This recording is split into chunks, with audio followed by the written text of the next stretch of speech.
ശ്മശാനഘട്ടം കാളിഘട്ടം ആത്മാവുപേക്ഷിച്ച ജഡങ്ങൾ മറവ് ചെയ്യും കണ്ടാല കുലത്തിലെ പെണ്ണ് ഞാൻ ഗംഗാദാസന്റെ മോള്.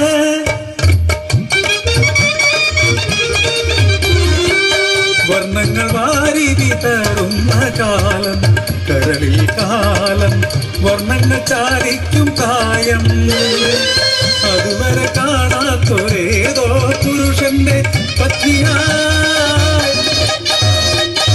അമ്മയായി ജന്മം സഫലമായി.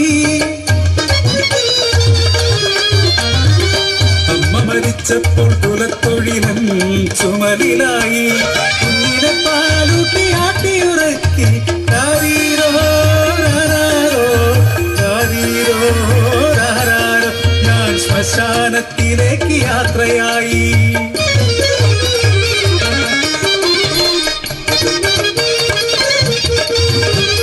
മായൻ മായൻ എന്നാൽ ഒരു ബാധ സത്യത്തേക്കാൾ ഉറച്ച വിശ്വാസം.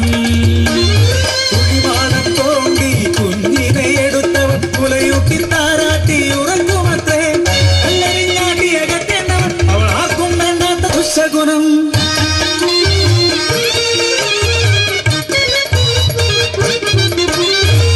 ഒരു നാളുറ്റവർ കൊണ്ടുവന്നു ആണ്ടു തികയാത്തൊരു കുഞ്ഞിൻ ജഡം. കുഴി വെട്ടി ജഡമെടുത്തു കുഴിയിൽ വെച്ചു. അടങ്ങുന്നുണ്ടോ കുഞ്ഞിന് ജീവനുണ്ടോ അത് കണ്ട് നെഞ്ചു ചുരന്നുവൻ മാതൃത്വം. പിളർത്താനുമാവാത്ത ചുണ്ടിലേക്ക് ഇറ്റിച്ചു ജീവന്റെ തീർത്ഥകണം.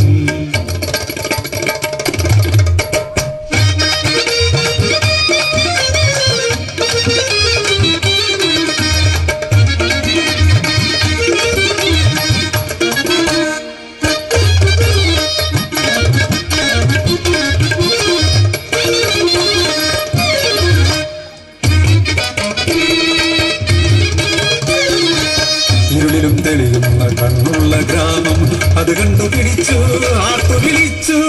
ബായൻ കുഴിമാന്തി ജഡത്തിന് മുലയൂട്ടുന്ന ഇവൾ ബായൻ.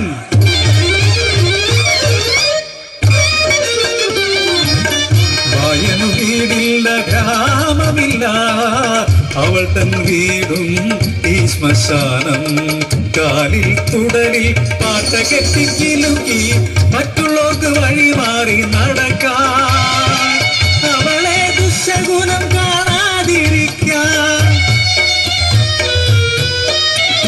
എന്നും നീ വിശന്നവൻ കരയുന്നുണ്ടോ ഇപ്പോഴവൻ എത്ര വളർന്നിട്ടുണ്ട്. ഒരു നോക്കു കാണാൻ കൊതിയായി അവനെ പുണരാൻ കൊതിയായി. ഇരുളിൽ മറവറ്റി ശബ്ദമുണ്ടാക്കാതെ എന്റെ കുടിലിൽ വന്നെത്തി. അടച്ചിട്ട ജനൽ പാളി തുറന്നു നോക്കി എന്നും നീ ഉറങ്ങുന്നത് നോക്കി നിന്നു. നാടറിഞ്ഞു ശ്മശാനം വിട്ട് ഗ്രാമത്തിലെത്തി ബായൻ. 100 കൈകൾ ഉയർന്നു കയ്യിൽ കല്ലുയർന്നു. ബായനെ കല്ലെറിഞ്ഞു കൊല്ലാൻ അരുതേ ബായനെന്നെ കല്ലെറിയല്ലേ.